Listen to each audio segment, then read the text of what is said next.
അങ്ങനെയല്ല ഗണേശ, അങ്ങനെയല്ല. പിതാവിന്റെ ഉദ്ദേശ്യം മനസ്സിലാക്കൂ. വിവാഹത്തിന് മുൻപ് നിങ്ങൾ രണ്ടുപേരും ഭൂമിയെ പ്രദക്ഷിണം വെക്കണം. ആരാണോ പ്രദക്ഷിണം കഴിഞ്ഞ് ആദ്യം എത്തുന്നത് അവന്റെ വിവാഹം ആദ്യം നടക്കും. ഞങ്ങൾ ആലോചിക്കുകയായിരുന്നു ആരുടെ വിവാഹമാകണം ആദ്യമെന്ന്. അന്ത്യത്തിൽ ഈ ഉപായം നിശ്ചയിച്ചു. പിതാവേ, ഞാനിതിനു മുൻപും പറഞ്ഞതാണ്, എനിക്ക് വിവാഹത്തിന് രുചിയില്ലെന്ന്. വിവാഹം രുചി നോക്കിയല്ല ചെയ്യുന്നത് പുത്ര കാർത്തികേയ. അതുമല്ല, വിവാഹം വേണമെന്നോ വേണ്ടയെന്നോ തീരുമാനിക്കാനുള്ള അധികാരം സന്താനങ്ങളുടേതല്ല പുത്ര. അതിന്റെ സർവാധികാരവും മാതാപിതാക്കളിൽ നിക്ഷിപ്തമായിരിക്കുന്നു. അതിനാൽ നീ മാതാപിതാക്കളുടെ ആജ്ഞ പാലിച്ചാൽ മാത്രം മതി. അവിടുത്തെ ആജ്ഞ പോലെ. ഗണേശ, ഞാൻ നിനക്ക് മൂഷികവാഹനം പ്രദാനം ചെയ്യും. അങ്ങനെ നീ കാർത്തികേയനോടൊപ്പം ഭൂപ്രദക്ഷിണത്തിൽ പങ്കെടുക്കണം.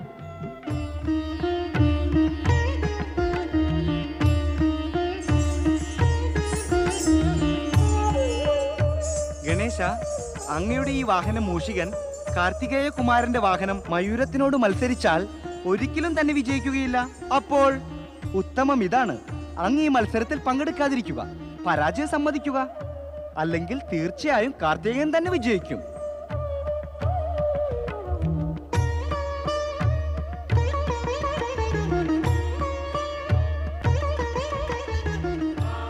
ഞാൻ സ്വയം ഈ മത്സരത്തിൽ നിന്ന് പിന്മാറാൻ ആലോചിക്കുകയാണ്. ഇതല്ലേ സംഭവിക്കൂ. എന്റെ വിവാഹം ജ്യേഷ്ഠൻ കാർത്തികേയന്റെ വിവാഹത്തിന് ശേഷമാകും. അപ്പോൾ പ്രശ്നം എന്താണ്? മാതാപിതാക്കളുടെ കൽപ്പന പാലിക്കേണ്ടതല്ലേ? അതിനാൽ പ്രദക്ഷിണ മത്സരത്തിൽ പങ്കെടുക്കേണ്ടതും എന്റെ ആവശ്യമാണ്.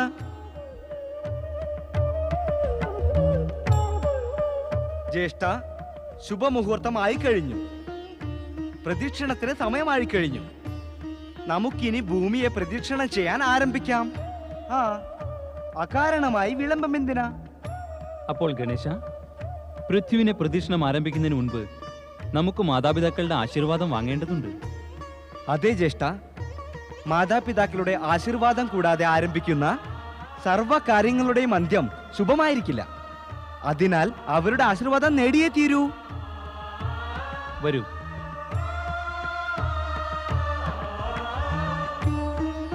माता गौरी पिता शंकर, जय जय गौरी शंकर.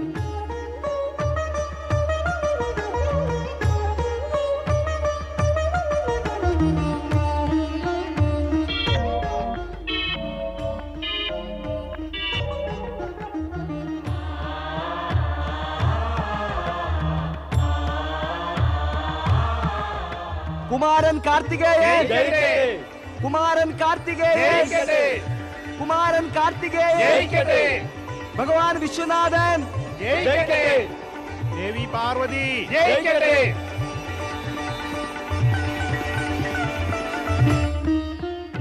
എന്തു പറ്റി ഗണേശ?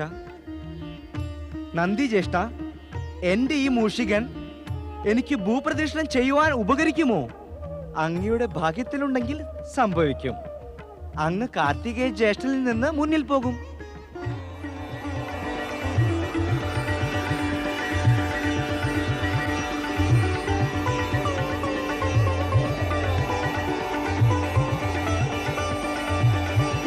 എന്താ മൂഷിക രാജ, എന്നെയും വഹിച്ചു പോകാമോ പ്രദക്ഷിണത്തിന്? ഗണേശ, ഇവനോട് ചോദിക്കൂ, കുമാരൻ കാർത്തികേയന്റെ മയൂരവാഹനത്തിന്റെ മുന്നിൽ പോകാനാകുമോ ഇല്ലയോ എന്ന്. നടക്കാൻ തന്നെ വയ്യെങ്കിൽ മുന്നിൽ എങ്ങനെ പോകാനാ? ഇത് അസംഭവ്യമാണ്. പക്ഷെ ഗണേശ, ഈ മത്സരം ആരംഭിച്ചു. കുമാരൻ കാർത്തികേയൻ പുറപ്പെട്ടു. താങ്കൾ ഇപ്പോഴും ഇവിടെ തന്നെ. അധികം വിളംബം വന്നാൽ അങ്ങ് മത്സരത്തിൽ തോറ്റുപോകും. ഇല്ല നന്ദി ജ്യേഷ്ഠ, ഇല്ല. വിജയം എനിക്ക് തന്നെയാകും. നാരായണ നാരായണ. അനുമോദനം കുമാര കാർത്തികേയ, അനുമോദനം. ഓ ദേവർഷി നാരദൻ, അനുമോദനം എന്തിന് ദേവർഷി? ഭൂമിയെ പ്രദക്ഷിണം ചെയ്യുന്ന മത്സരത്തിൽ താങ്കൾ വിജയിയായ വകയ്ക്ക്. അതിന് ജയപരാജയങ്ങൾ നിർണയിച്ചിട്ടില്ലല്ലോ, മത്സരം നടന്നുകൊണ്ടേയിരിക്കുന്നു. നാരായണ നാരായണ. പ്രത്യക്ഷമായിട്ടല്ല, പക്ഷേ പരോക്ഷമായി നിർണയിച്ചു കഴിഞ്ഞല്ലോ കുമാര. നമ്മുടെ ഗണേശൻ ആ മൂഷികനിൽ സഞ്ചരിച്ച് അങ്ങയുടെ മുൻപേ എങ്ങനെ എത്താനാണ് കുമാര? എവിടെ ആ മൂഷികന്റെ മന്ദഗതി? എവിടെ അങ്ങയുടെ മയൂരത്തിന്റെ പവനഗതി? ഭാരിച്ച ശരീരമുള്ള ലംബോദരൻ ശ്രീഗണേശനെ ആ മൂഷികൻ എത്ര സമയം, എത്ര ദൂരം കൊണ്ടുപോകാനാണ്? നാരായണ നാരായണ, അങ്ങ് വിജയിച്ചെന്നുറപ്പ് കുമാര. പക്ഷേ ഞാനത് വിശ്വസിക്കുന്നില്ല ദേവർഷി. അപ്രിയ സത്യം വിശ്വസിക്കാൻ അല്പം വിളംബമുണ്ടാകും കുമാര. അങ്ങയ്ക്ക് ഗണേശനോട് അത്യധികം സ്നേഹമുണ്ട്. സ്വന്തം വിജയം, ഗണേശന്റെ പരാജയം അങ്ങയ്ക്ക് പ്രിയമല്ല തന്നെ. പക്ഷേ പ്രദക്ഷിണത്തിൽ അങ്ങയുടെ വിജയം പൂർവ്വനിശ്ചിതമായിരിക്കാം. നാരായണ നാരായണ. സത്യം ഇതും കൂടിയുണ്ട് ദേവർഷി. എനിക്ക് വിജയത്തിനും ഇച്ഛയില്ല, വിവാഹം ചെയ്യാനുമില്ല. ഞാൻ എൻ്റെ മാതാപിതാക്കളുടെ ആജ്ഞയനുസരിച്ച് ഈ മത്സരത്തിൽ പങ്കെടുക്കുന്നു. അങ്ങ് മാതാപിതാക്കളുടെ ആജ്ഞയെ മാനിക്കുന്നുമുണ്ട്. ഒപ്പം വിവാഹം ചെയ്യാതെ നിത്യബ്രഹ്മചാരിയാകാൻ ഇച്ഛിക്കുന്നുമുണ്ട്. ഈ രണ്ട് കാര്യങ്ങളും ഒന്നിച്ച് നാരായണ നാരായണ, അതെങ്ങനെ ചെയ്യാനാ കുമാര? അങ്ങ് എനിക്ക് മാർഗനിർദ്ദേശനം നൽകണം ദേവർഷി. ഞാൻ രണ്ട് കാര്യങ്ങളും വിഷമം കൂടാതെ എങ്ങനെ പൂർത്തിയാക്കണമെന്ന്.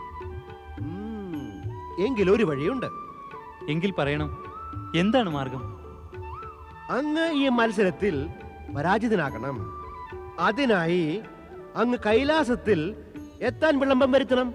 അതായത് സ്വന്തം വേഗത്തെ താങ്കൾ മന്ദഗതിയിലാക്കണം. അതിനാൽ ഗണേശന്റെ വിജയം സുനിശ്ചിതമായി തീരും. എനിക്കും അതാണ് ആവശ്യം. ഗണേശൻ വിജയിക്കണം, അവന്റെ വിവാഹം നടക്കണം. അതും സുനിശ്ചിതമാണ്. അതായത് കുമാര, വിധിയുടെ വിധാനമനുസരിച്ച് രാജാ വിശ്വരൂപന്റെ പുത്രിമാർ ബുദ്ധിയുടെയും സിദ്ധിയുടെയും വിവാഹം ഗണേശനുമൊത്താണെന്ന് പൂർവ്വനിശ്ചിതമാണ്. നാരായണ നാരായണ. ബുദ്ധിയും സിദ്ധിയുമൊത്ത്? ആ കുമാര, ബുദ്ധിയും സിദ്ധിയും ഒത്ത്. നാരായണ നാരായണ. ബുദ്ധിയുടെയും സിദ്ധിയുടെയും വിവാഹം ഗണേശനുമൊത്ത്?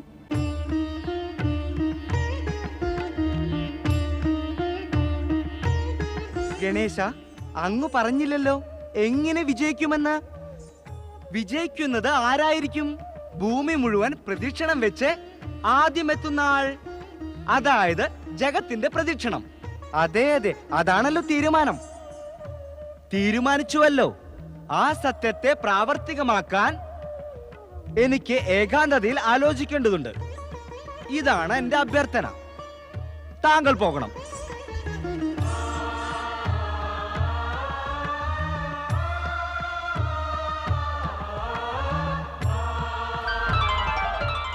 എന്താണ് ആലോചിക്കുന്നത് ഗണേശ? പുത്രന്റെ കാണപ്പെട്ട ലോകം മാതാപിതാക്കളിൽ തന്നെയാണ്. പിന്നെ ഇതും സത്യമാണ്, സന്താനത്തിന് ഈ ലോകത്തോടുള്ള ബന്ധവും മാതാപിതാക്കളിലൂടെയാണ്. മാതാപിതാക്കളാണ് സമ്പൂർണ്ണ ജഗത്ത്. ശാസ്ത്രങ്ങളിൽ മാതാവിനെ പൃഥ്വിയെന്നും പിതാവിനെ ആകാശമെന്നും പറയുന്നു. പിന്നെ ഗണേശ, ഭൂമി പ്രദക്ഷിണം ചെയ്യുക നിന്റെ കഴിവിൽപ്പെട്ടതല്ല. അതിനാൽ അതിനു പകരമായി മാതാപിതാക്കളെ പ്രദക്ഷിണം വയ്ക്കുകയാണ് നിനക്ക് ഉചിതമാകുക. മാതാപിതാക്കളെയുള്ള പ്രദക്ഷിണം ഭൂപ്രദക്ഷിണത്തിന് സമാനമാകുന്നു. പോകൂ ഗണേശ.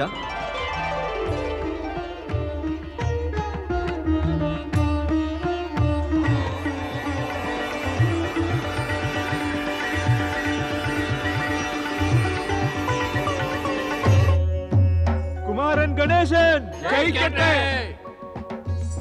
ഗണേശ, അങ്ങ് വിജയിച്ചു മടങ്ങി. പിന്നെ അങ്ങയുടെ മുഖത്തെന്താണ് ഈ വിഷാദം? ഇല്ല നന്ദിജ്യേഷ്ഠ, ഞാൻ വിജയിച്ചു മടങ്ങിയതല്ല. എനിക്ക് ജയാരവം മുഴക്കല്ലേ. അമ്മ പാർവതി എവിടെയാണ്? അമ്മയുടെ മുറിയിൽ കാണും. എന്നാൽ അമ്മയോട് ചെന്ന് പറയൂ, പുത്രൻ ഗണേശൻ ഉടൻ അമ്മയെ ദർശിക്കാൻ ആഗ്രഹിക്കുന്നുവെന്ന്. അമ്മ ഉടനെ ഇവിടെ എത്തുന്നതാണ്. ശരി ഗണേശ, ഞാൻ പോകുന്നു. പിതാവേ, ഇപ്പോഴങ്ങയുടെ ലീല എനിക്ക് മനസ്സിലാക്കാൻ തുടങ്ങി. ഇനി എനിക്ക് അങ്ങയുടെ ഇച്ഛാനുസരണം പ്രവർത്തിക്കണം. അതല്ലാതെ മറ്റൊരു മാർഗവുമില്ല. ഞാൻ ചെയ്യുന്നതിനെല്ലാം പൂർണ്ണമായും ഞാനല്ല കുറ്റക്കാരൻ. സംഭവിക്കുന്നതെല്ലാം അങ്ങയുടെ ഇച്ഛയും ലീലയും കാരണമാണ്. ഗണേശ, നീ പൃഥ്വി പ്രദക്ഷിണം ചെയ്ത് ഇത്ര വേഗം മടങ്ങിയെത്തിയോ? പൃഥ്വിയെ പ്രദക്ഷിണം ചെയ്യുന്നത് എന്റെ കഴിവിന് അതീതമാണ്. എന്റെ അച്ഛനമ്മമാരുടെ ആജ്ഞ അനുസരിക്കാത്തതിന് എനിക്ക് പ്രായശ്ചിത്തം ചെയ്യണം. ഈ പ്രായശ്ചിത്തം അമ്മ ക്ഷമിച്ചാൽ മാത്രമേ പൂർത്തിയാവുകയുള്ളൂ. ദയവ് ചെയ്ത് അമ്മ പിതാവിന്റെ അരികിൽ ചെന്നിരുന്നാലും. ജയ വിശ്വനാഥ, ജയ ശിവശങ്കര, ഹര ഹര മഹാദേവ. ജയ വിശ്വനാഥ, ജയ ശിവശങ്കര, ഹര ഹര മഹാദേവ.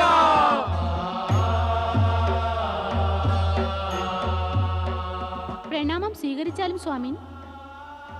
അങ്ങയുടെ സമാധിക്ക് ഭംഗം ഭവിച്ചു. അതിനുവേണ്ടി ഞങ്ങളെല്ലാം ക്ഷമയാചിക്കുന്നു. പക്ഷേ അങ്ങ് ഉണരേണ്ടത് ആവശ്യമായിരുന്നു. അഭിപ്രായം പറഞ്ഞാലും ദേവി. അഭിപ്രായം പുത്രൻ ഗണേശൻ പറയും. മാതാ ഗൗരി പിതാ ശങ്കർ, ജയ ജയ ഗൗരി ശങ്കർ. മാതാ ഗൗരി പിതാ ശങ്കർ, ജയ ജയ ഗൗരി ശങ്കർ.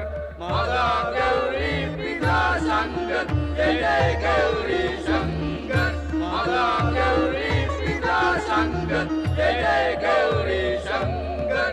മാതാ ഗൗരി പിതാ ശങ്കർ, ജയ ജയ ഗൗരി ശങ്കർ.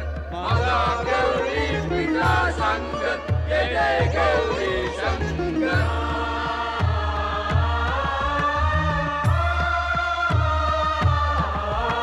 മാതാ ഗൗരി പിതാ ശങ്കർ, ജയ ജയ ഗൗരി ശങ്കർ. മാതാ ഗൗരി പിതാ ശങ്കർ, ജയ ജയ ഗൗരി ശങ്കർ. പറയാനുള്ളത് പറയൂ മകനെ. പുത്രൻ എന്തു പറയാൻ? പറയേണ്ടത് അച്ഛനാണ്. പക്ഷെ മകൻ തന്നെ പറയേണ്ടിയിരിക്കുന്നു. പറയൂ, എന്താണ് പറയാനുള്ളത്? ഇതുതന്നെ.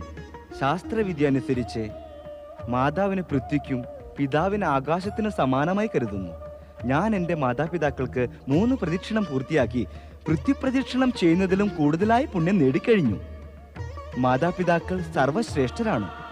കുട്ടികളെ ഈ ലോകവുമായി പരിചയപ്പെടുത്തുന്നത് മാതാപിതാക്കളാണ്. അവരിലും കൂടുതൽ ശ്രേഷ്ഠരും പുണ്യവാന്മാരും മാനനീയരുമായി മറ്റാരുമില്ല. അവർ സന്താനങ്ങൾക്ക് പൂർണ്ണ വിശ്വമാണ്. അവരുടെ പ്രദക്ഷിണം പൂർത്തിയാക്കുന്നത് പൃഥ്വി പ്രദക്ഷിണം ചെയ്യുന്നതിന് സമാനമാണ്. ഗണേശ, നിന്റെ ബുദ്ധിയിലും പ്രതിഭയിലും ഞാൻ അതീവ പ്രസന്നനായിരിക്കുന്നു. നീ നിന്റെ സാമർഥ്യത്താൽ കാർത്തികേയനെ പരാജയപ്പെടുത്തി. ഇപ്പോൾ നീ ആദ്യം വിവാഹം ചെയ്യുന്നതിന് അധികാരിയായിരിക്കുന്നു. പിതാവേ, അഗ്രജൻ കാർത്തികേയനെ പരാജയപ്പെടുത്തണമെന്ന് എനിക്ക് ചിന്തിക്കാൻ പോലും സാധ്യമല്ല. തന്നിലും മൂത്തവരെ പരാജയപ്പെടുത്തുവാൻ ആഗ്രഹിക്കുന്നവർ ഒരിക്കലും വിജയിക്കുന്നത് കണ്ടിട്ടില്ല. അവിടുന്ന് പറഞ്ഞതുകൊണ്ട് ഞാൻ മത്സരത്തിൽ അവശ്യം പങ്കെടുത്തു. പക്ഷെ ഞാൻ സ്വയം ആഗ്രഹിച്ചില്ല അഗ്രജൻ കാർത്തികേയൻ പരാജിതനാകണമെന്ന്. അവിടുത്തെ ആജ്ഞയാൽ പ്രദക്ഷിണം പൂർത്തിയാക്കുവാൻ ഞാൻ എൻ്റെ മാതാപിതാക്കളെ പ്രദക്ഷിണം ചെയ്തു. പിതാവേ, ജ്യേഷ്ഠൻ കാർത്തികേയൻ എന്നിലും മൂത്തതാണ്. ആദ്യമായി വിവാഹം ചെയ്യേണ്ടത് അദ്ദേഹമാണ്. ആ നിർണയം കാർത്തികേയൻ ചെയ്യേണ്ടതാണ്. അവിടുത്തെ കൽപ്പന പോലെ ഞാൻ അഗ്രജൻ കാർത്തികേയനെ കാത്തിരിക്കും.